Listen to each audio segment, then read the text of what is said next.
Est-ce que vous connaissez le paintball? C'est un jeu où deux équipes s'affrontent avec des fusils qui lancent des balles de peinture pour voler un drapeau à l'adversaire.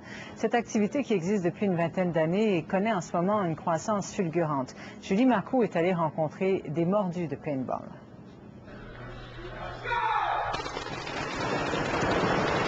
Nous sommes en pleine séance d'entraînement de paintball.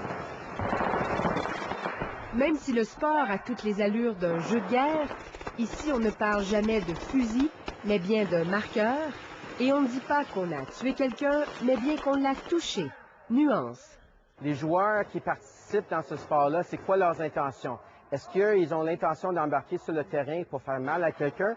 Non. Est-ce qu'ils ont l'intention d'utiliser leur marqueur pour lancer un billet, pour toucher quelqu'un, pour le faire sortir du jeu qui peut avoir le drapeau? Oui. Et le sport est pris très au sérieux. Les entraînements sont rigoureux et assidus. Les joueurs professionnels qu'on a qui débutent en octobre sur Énergie, eux, ils préparent à pratiquer 20 heures par semaine. Stéphane Lavigne, c'est un mordu du paintball. Après son travail, et probablement à égalité avec sa blonde, il y a le paintball. Le jour où nous l'avons rencontré, il était descendu d'Ottawa pour s'entraîner à Montréal.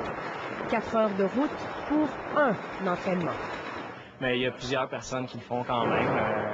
Joe étudie à Ottawa la semaine. Je sais qu'il y a 2-3 joueurs dans notre équipe qui habitent Québec qui font la même chose que moi. Eux, ils s'en viennent jouer ici à Montréal le dimanche. Parce que c'est ici, vraiment à Montréal, que le niveau de jeu est plus élevé. C'est que la compétition entre les équipes est plus relevée que jamais. Les ligues de paintball se multiplient et cette année, une ligue québécoise et canadienne ont vu le jour. Les commanditaires à s'afficher sont de plus en plus nombreux et prestigieux.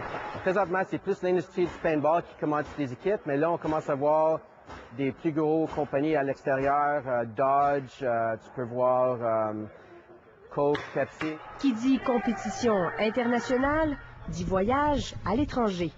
Une opportunité qui fait l'envie de plusieurs. Qu'est-ce que vos amis pensent de ça? Je trouve ça impressionnant un peu qu'on fasse des voyages juste en secondaire 4, puis qu'on a déjà vu pas mal dans le monde, mais... Des fois, des tournois en Californie, tu peux jouer comme devant 15 000, 20 000 personnes dans les estrades. Ça fait beaucoup voyager en même temps, puis le monde trouve ça cool. Et ce n'est pas fini. En novembre, la WPL, la World Paintball League, débutera ses activités. Les parties seront diffusées sur un important réseau américain. 24 équipes professionnelles en Amérique du Nord feront partie de cette ligue, dont Montréal Énergie. Une équipe formée des meilleurs joueurs d'ici.